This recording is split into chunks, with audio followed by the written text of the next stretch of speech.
নমস্কাৰ। ৰাম মন্দিৰ উদ্বোধনীৰ দিনা দেশবাসীলৈ বৃহৎ ঘোষণা কৰিছে প্ৰধানমন্ত্ৰী মোদীয়ে। দেশত অতি শীঘ্ৰে আৰম্ভ হ'ব প্ৰধানমন্ত্ৰী সূৰ্যোদয় আঁচনি। যদি আপুনি বিদ্যুতৰ বিল দি ভাগৰি পৰিছে তেতিয়াহ'লে আপোনালৈ ভাল খবৰ। দেশত অতি শীঘ্ৰে আৰম্ভ হ'ব প্ৰধানমন্ত্ৰী সূৰ্যোদয় আঁচনি।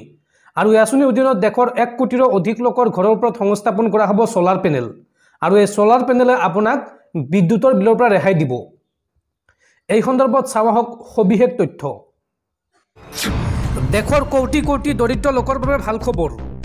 দেশৰ 1 কোটি দৰিদ্ৰ লোকৰ ঘৰৰ ওপৰত লগোৱা হ'ব সোলাৰ পেনেল। অতি শীঘ্ৰে দেশত আৰম্ভ হ'ব প্ৰধানমন্ত্ৰী সূৰ্যোদয় আঁচনি। আৰু এই আঁচনি মুকলিৰ লগে লগে আপুনি কৰিব পাৰিব আবেদন। কোটি কোটি দৰিদ্ৰ লোকলৈ ভাল খবৰ। ৰাম মন্দিৰৰ প্ৰাণ প্ৰতিষ্ঠাৰ দিনাই প্ৰধানমন্ত্ৰী মোদীয়ে দিছে এই ভাল খবৰ। দেশৰ 1 কোটি দৰিদ্ৰ লোকৰ ঘৰৰ ওপৰত লগোৱা হ'ব সোলাৰ পেনেল। অতি শীঘ্ৰে আৰম্ভ হ'ব প্ৰধানমন্ত্ৰী সূৰ্যোদয় আঁচনি।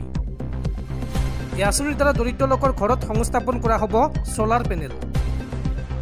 ইয়াৰ ফলত বহু পৰিমাণে হ্ৰাস পাব বিজুলী বিল। এই আঁচনি মুকলিৰ লগে লগে আপুনিও কৰিব পাৰিব আবেদন। এই কথা জনাইছে প্ৰধানমন্ত্ৰী মোদীয়ে।